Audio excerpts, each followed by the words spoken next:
What if I told you that some of the smallest things you do in your everyday life are either protecting your brain or quietly working against it? Not just your waistline, not just your energy, not just your mood, your brain. And when we get to midlife, that hits a little different.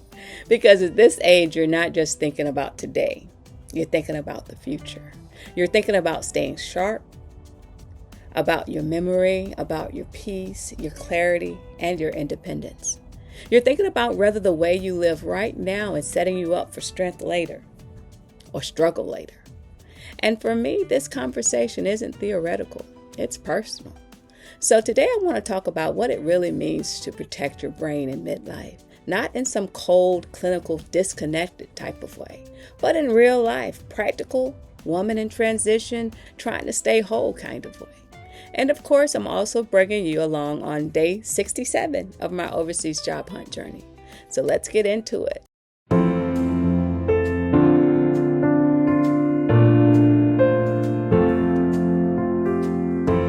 Hey friend, welcome to Ways of Change. I'm Vanessa, and this is day 67 of my overseas job hunt, reinvention journey, and faith-filled transition into what I believe is my next chapter. If you've been following along, you already know this journey is about so much more than jobs. Yeah, I'm applying for overseas roles. I'm networking. I'm trying to position myself for the kind of life I want to live next.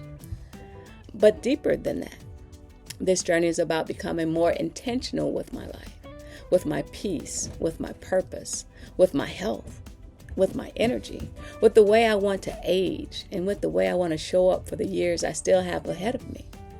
Because the truth is, this isn't just a job hunt. It's a reinvention.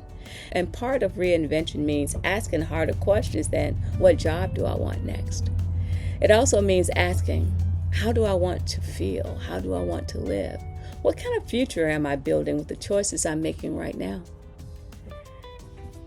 And am I taking care of the body and mind that I need to carry me there? That's what we're talking about today. So let's get started with the day 67 job update.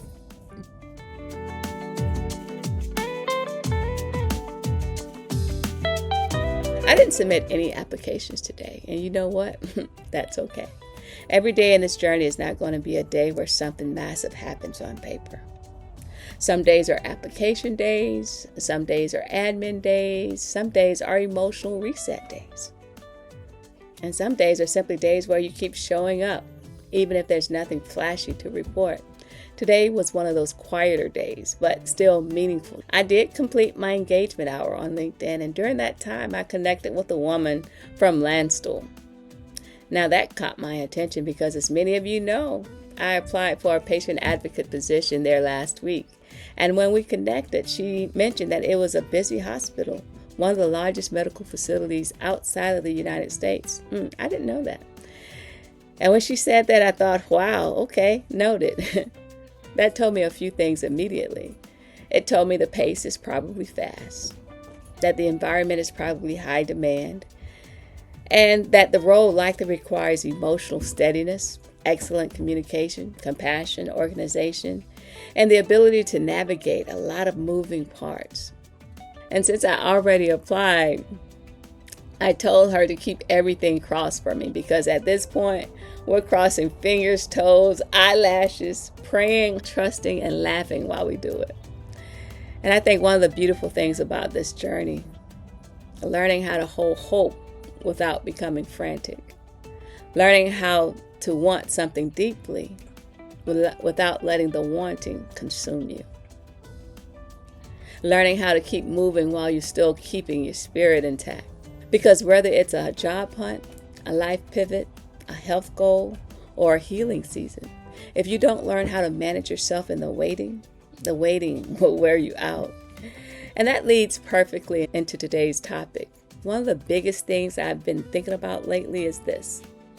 How do we protect ourselves in midlife? Not just emotionally, not just spiritually, but neurologically, mentally, physically. How do we live in a way that supports the future version of us? And maybe that sounds dramatic to some people, but once you hit a certain age, you stop seeing health as a vanity project. You start seeing it as stewardship. You start realizing that this isn't about trying to look 25 again. It's about trying to be well at 65, 75, 85, and beyond. I'm looking at 105. This is about memory, clarity, mobility, mood, focus, independence, resilience. This is about being present for your children, your grandchildren, your great-grandchildren, your purpose, and your peace. This topic of brain health in midlife matters to me on a deeply personal level. Because when you've watched someone you love decline, it changes you.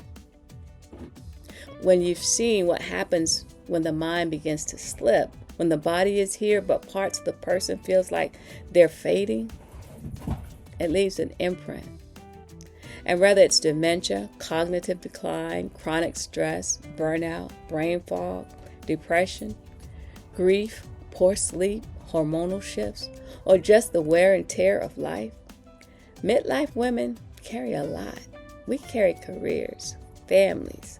We carry disappointment. We carry caregiving, reinvention, responsibility, dreams we're still trying to honor. We carry things we never talk about out loud. And all of that affects the brain. That affects concentration, memory, emotional regulation. That affects decision making, energy. It affects how well we rest, how well we function, and how well we recover.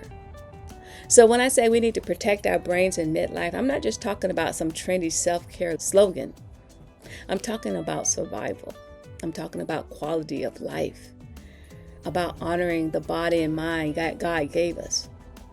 I'm talking about choosing habits now that supports us later. And I'm saying this not only as a woman in midlife, but also as a recreation therapist and a mind-body wellness coach. I said yesterday I have experience behind me, and I know firsthand that rest, joy, movement, and meaningful engagement are not extras. They are part of how we support the mind and body for the long haul. And we want a long haul. That's not fluff. That's not indulgence. That's wisdom. That's preventive care. It's also stewardship. And one thing midlife has taught me is this. The things we used to call optional were often the very things that's keeping us well. Sleep, not optional. Movement, not optional. Mental stimulation, not optional. Peace, healthy boundaries, stress management, joy, not optional. Connection, not optional. We have to stop acting like wellness is a luxury for people who have more time than we do. No, y'all. Wellness is how we stay strong enough to live the life we say we want.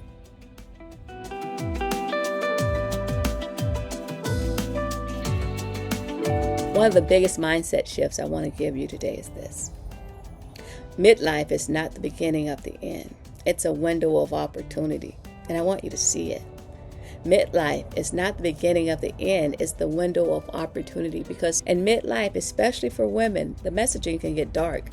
You start hearing things like, well, this is just what happens. You're getting older now. Your memory isn't what it used to be. You're tired because that's just life. Everything starts going downhill after 50. What? And while yes, aging is real, and yes, the body changes, but I refuse to accept hopeless messaging as wisdom. I refuse it. There is still so much power in what we do now. There is power in what we eat now. There's power in how we sleep now, how we move now. There's power in how we think now. There's power in how we regulate stress now, how we connect now, how we care for ourselves now. Midlife is not a dead end. Gotta watch the dog. Midlife is not a dead end. It's a decision point. It's a wake-up call. It's a holy interruption that says, pay attention, come back to yourself, get intentional. Steward what you've been given. Stop putting yourself last. Stop treating your future like it doesn't matter yet, because it does. I think one of the most radical things a woman in midlife can do is decide that she is still worth investing in. Hear me, you are still worth investing in. Not just financially, not just professionally, but biologically, emotionally, spiritually, mentally. You are still worth the effort it takes to care for yourself well. And the beautiful part is, protecting your brain doesn't require perfection. It requires consistency. Small decisions, repeated often, with love, with awareness, with intention. So let's talk about some of those decisions.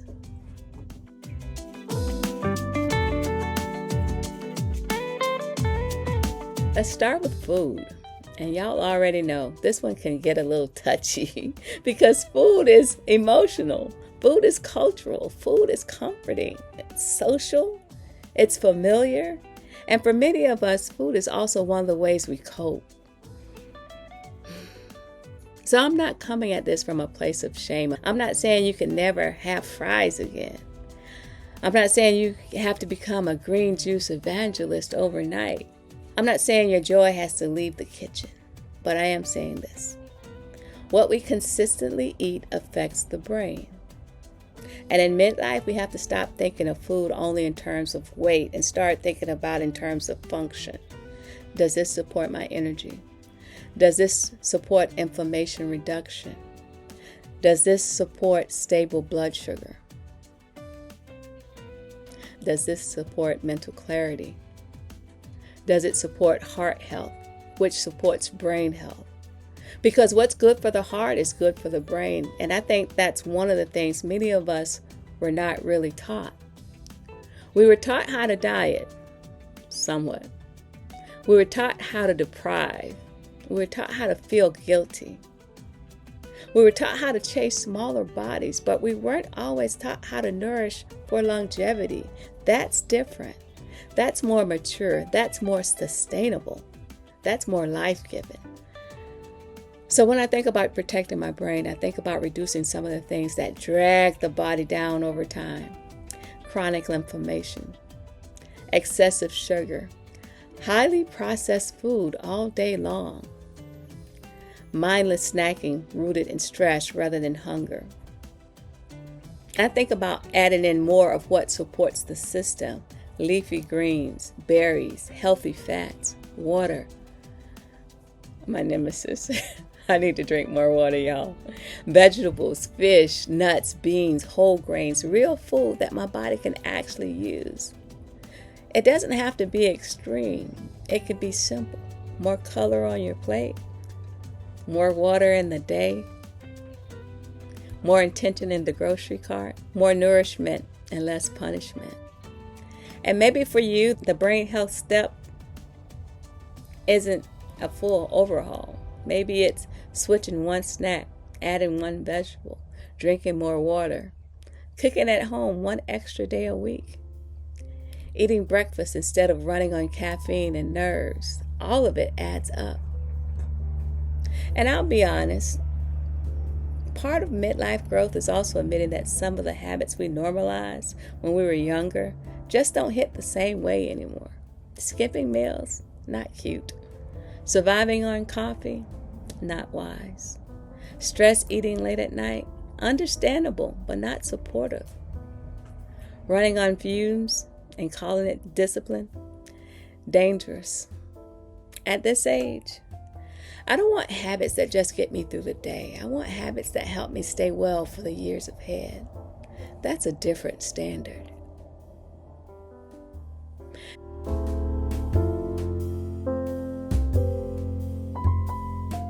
Now let's talk about movement. And I need to say this because sometimes the internet makes everything so extreme.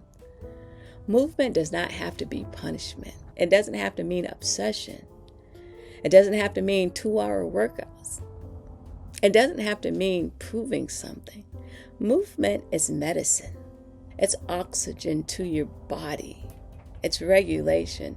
Movement is mood support, blood flow. Movement is energy. Movement is support for the brain and nervous system. And one of the most beautiful things about movement in midlife is that it reminds you that you are still alive in your body, especially if you spent years disconnected from your body because of stress, grief, trauma, caregiving, or just plain exhaustion. Movement brings you back. A walk can bring you back. Stretching can bring you back. Dancing in your kitchen can bring you back. Strength training can bring you back. Chair yoga, y'all, can bring you back. A few laps around the block can bring you back. All of it counts.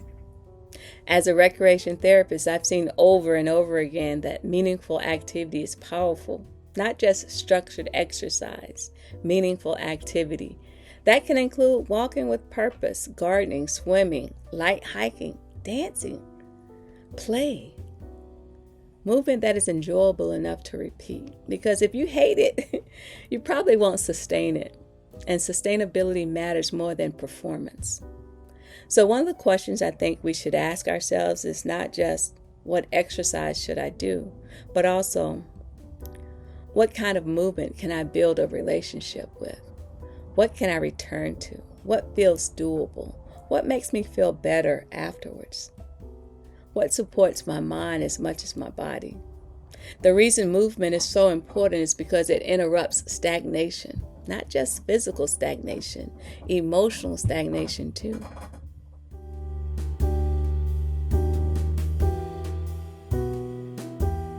And that brings me to something we don't always connect to brain health right away: stress.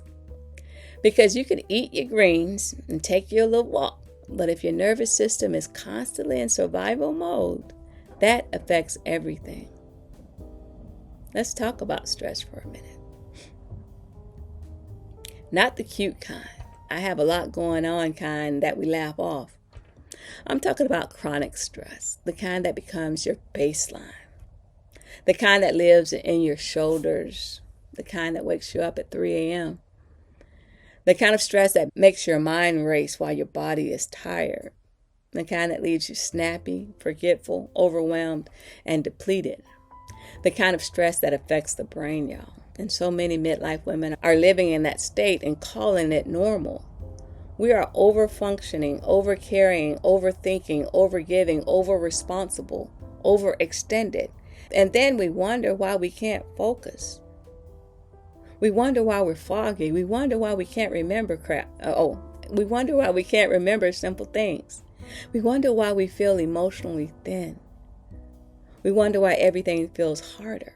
Because the brain and body were never meant to live in constant emergency mode. And this is where the mindset really matters, because one of the most protective things you can do for your brain is reduce unnecessary internal chaos. That means paying attention to the stories you tell yourself. I'm behind. I'm too old. I should have figured this out by now. I can't rest until everything's done. I don't have time to care for myself. I'll focus on my health later. What? That kind of thinking keeps the system activated. And I say this gently because I know life is real. But some of us are not only carrying stress, we are rehearsing it. We are mentally replaying it. We are marinating in it. We are feeding it with our thoughts all day long. So part of the brain protection is learning how to interrupt that cycle. Not by pretending life is easy, but by becoming more skillful in how we hold what's hard.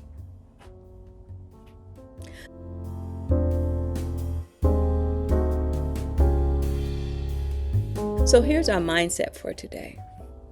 Small daily choices build long-term strength. That is today's anchor. Small daily choices build long-term strength. Not dramatic choices, not perfect choices.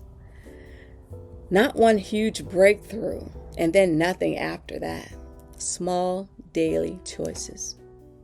One walk, one earlier bedtime, one nourishing meal, one glass of water. I did mine today. I did more than one, but I'm a work in progress. One less hour of doom scrolling, one deep breath before reacting, one phone call to reconnect, one boundary that protects your peace, one appointment finally scheduled, one moment of stillness with God. Small daily choices build long-term strength. And I think that mindset is especially important in midlife. I keep saying that because by this stage, many of us have realized that the big transformation moments are often built on very unglamorous repetition. The thing that changes your life are not often loud. They're quiet. They're ordinary. They're repeated. They're faithful. They're intentional. That applies to job hunting, reinvention, healing, health, and it applies to protecting your brain as well. You don't need to panic. You don't need to overhaul your whole life by Monday. You don't need to become somebody else. You just need to become more intentional with the life you already have. That is enough. That is powerful. That's how the change begins. And honestly, that's also how I'm approaching this overseas job hunt. Not every day is dramatic. Some days I apply, some days I network, some days I research. Some days I just keep showing up. Today, I connected with someone from Landstuhl. And that may seem small, but small things count. Small conversations count. Small visibility count. Small consistency counts. Small seeds count. You don't always know which act is connected to your next open door. That's true in health. That's true in purpose. That's true in career. So don't underestimate what looks little. God knows what it's attached to.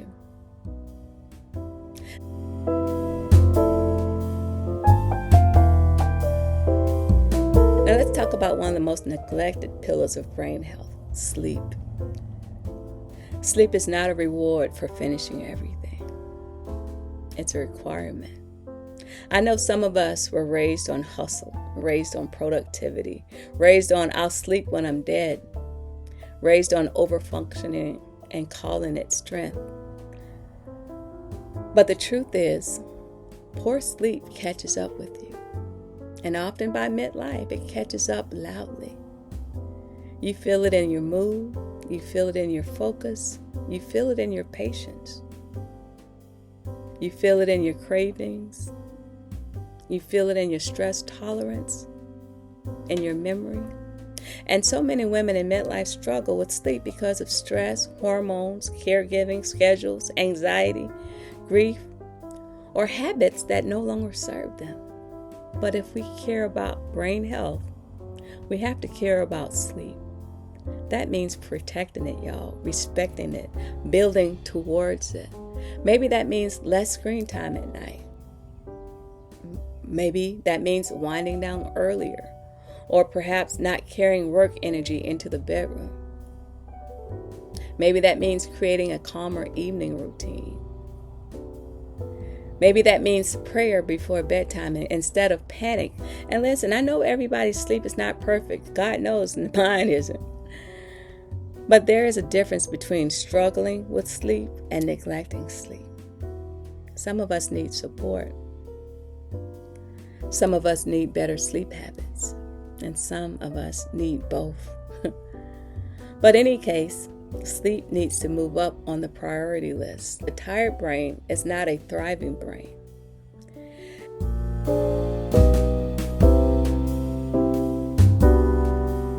And while we're talking about thriving, let's talk about something else that protects the brain in ways people overlook. Talked about it yesterday. Joy. Yeah, joy. This is one of my favorite parts of the conversation because I think sometimes people reduce brain health to food, exercise, and supplements. And yeah, those things are important, but so is meaning, so is purpose, so is joy, so is connection, so is engagement. A brain that is shut down, isolated, understimulated, joy-starved, and disconnected is not being supported the way it should be. Meaningful engagement is powerful. Having something to look forward to, powerful. Doing things that make you feel alive, powerful. Being curious, powerful. Laughing, learning, creating, powerful.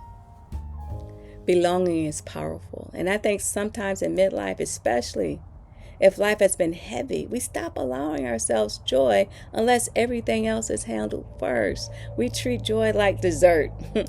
We treat it like luxury. We treat it like something we can earn later. But joy is also a form of nourishment. Purpose is nourishment. One of the most healing questions you can ask is, what reawakens me? What brings me back to myself? What lights me up in a healthy way?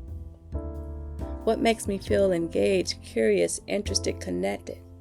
Because a protected brain is not just a rested brain. It's also an engaged brain.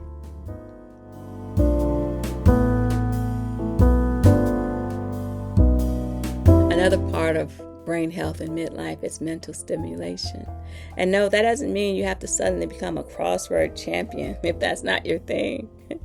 It simply means your brain benefits from challenge, learning something new, trying something unfamiliar,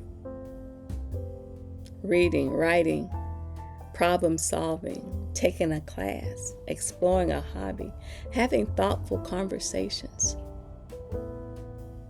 using your mind in intentional ways. I especially want to say this to anyone who feels like midlife has made them dull. You are not dull, my friend. You may be tired. You may be stretched. You may be recovering. You may be overwhelmed. But that's not the same thing as being dull. Your mind still has life in it. Your creativity still has life in it. Don't let ageist messaging make you shrink. Keep engaging your mind, even gently, even imperfectly, even in little ways. Read the book, take the class, learn the thing. Start the hobby. Ask the freaking questions. Stay interested in life. It makes a difference over time.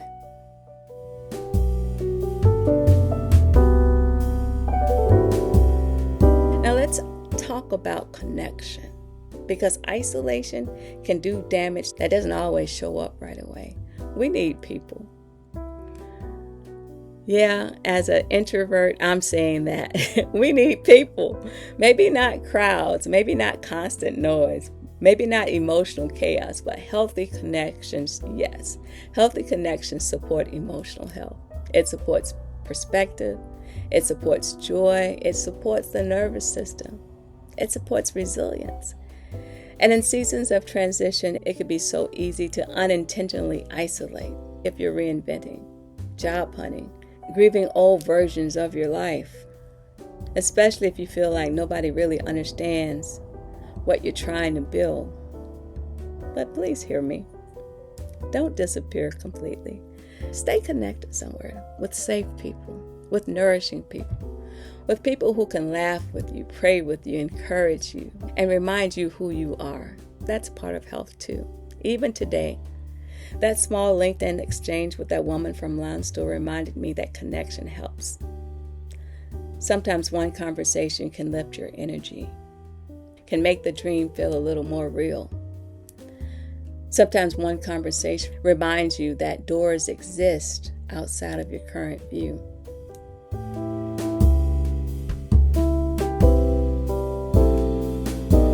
Protecting your brain also means taking your overall health seriously. Blood pressure, blood sugar, cholesterol, inflammation, hydration, smoking status, alcohol habits, stress load. All of that matters. Sometimes we want inspiring conversation without the practical responsibility, but both are necessary.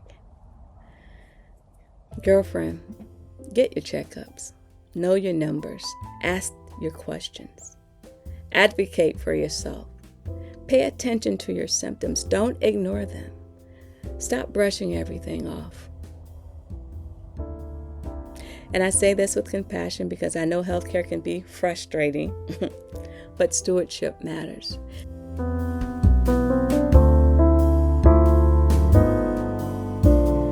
let's anchor this in Scripture.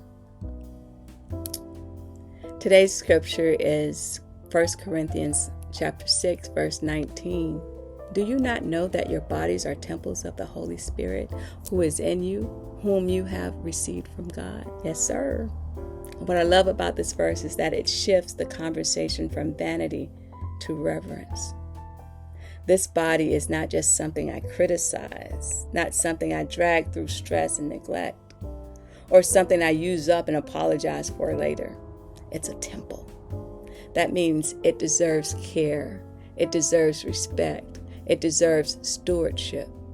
And that includes the brain, the nervous system, that includes sleep, nourishment, movement, that includes peace. That includes the way we care for ourselves when nobody is watching.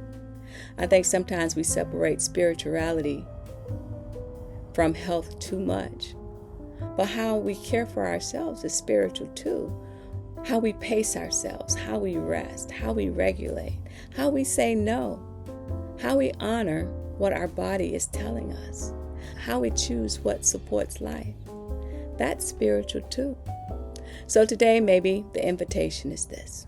Treat your body like something sacred. Treat your mind like something sacred. Treat your peace like something sacred. Not because you're trying to be perfect, but because you're trying to be good stewards of the life you've been given. And I want to say this before we close. If you're in midlife and you're trying to reinvent yourself while also trying to care for your health, I see you. If you're trying to chase a dream and protect your peace, I see you. If you're trying to apply for jobs, stay encouraged, manage your hormones, get more sleep, eat better, keep the faith, and not lose your mind all at the same time, I really see you. Because that's real. This season asked a lot of us. But that doesn't mean we can't rise to meet it. It just means we have to stop abandoning ourselves while we do it. You don't have to burn yourself out to prove you want a better life. You don't have to grind yourself into the ground to be worthy of your next chapter. You don't have to neglect your body while praying for a future that will require it. Care for yourself now, not later. Not when life slows down, not when the job comes through, not when the move happens, not when the kids settle down. Now, even in small ways, especially in small ways. So y'all, that's day 67. It may not have included a new application, but it did include a meaningful connection. And it included an opportunity to come on here and remind both myself and you that our future is being shaped by what we do repeatedly. That includes the job hunt. That includes our health. So today, my encouragement is simple. Protect your brain. Protect your peace. Protect your body. Protect your future. And remember, small daily choices build long-term strength. That's true in health. That's true in healing, and that's true in faith. If this episode spoke to you, go ahead and like, subscribe, and share it with someone else who may need this reminder. And I'd love to hear from you in the comments. What is one small choice you want to make this week to support your health, your peace, or your future? Thank you for being here with me for day 67. And as always, keep everything crossed for you, girl. I'll see you in the next one. I'm Vanessa, and this is Ways of Change. Bye.